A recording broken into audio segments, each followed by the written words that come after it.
So this big news story today, this string of shootings into cars and homes around Raleigh, did it sound familiar at all to you? A dozen shootings in one area, no one knowing who pulled the trigger. Well, it reminded me and a lot of other people of something similar that happened in Columbus, Ohio in 2003. A man spent months firing at cars, 24 shootings. One person was killed.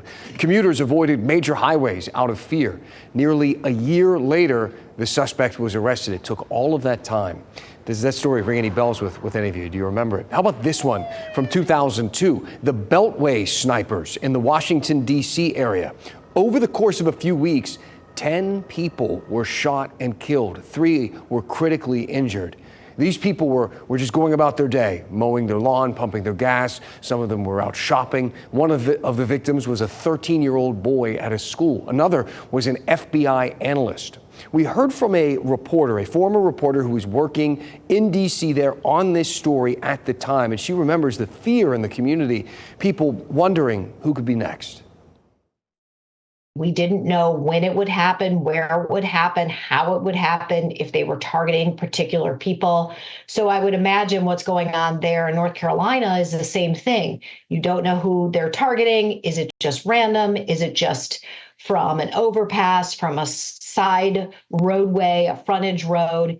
You just don't simply know. And so it's the unknown that's so terrifying.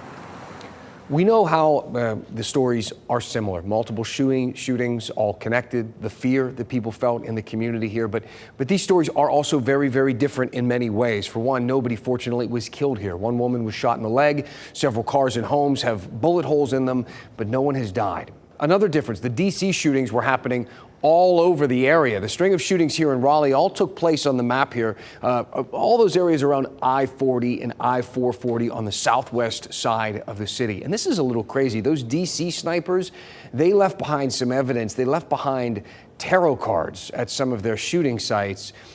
We haven't seen anything cryptic, nothing like this, at least at this point in the investigation, that has been left behind anything here in Raleigh this week. Another important difference, those cases in Ohio and D.C. took weeks and weeks, even months to wrap up. Today in Raleigh, it took police less than a week to detain 2 people in this case. We don't know if either of these people were the ones behind the gun, the people or the person pulling the trigger. WRAL, of course, will remain focused on the details, so you and your family don't have to be afraid to drive somewhere or to take some crazy detour around the interstate. What do you want to know about this case here in Raleigh, though? We are curious. If there's anything, if there's something that you'd like the news to talk about when it comes to these shootings or anything else, please let me know. Send an email to dan@wral.com. Tell us what is on your mind, and we will go in depth.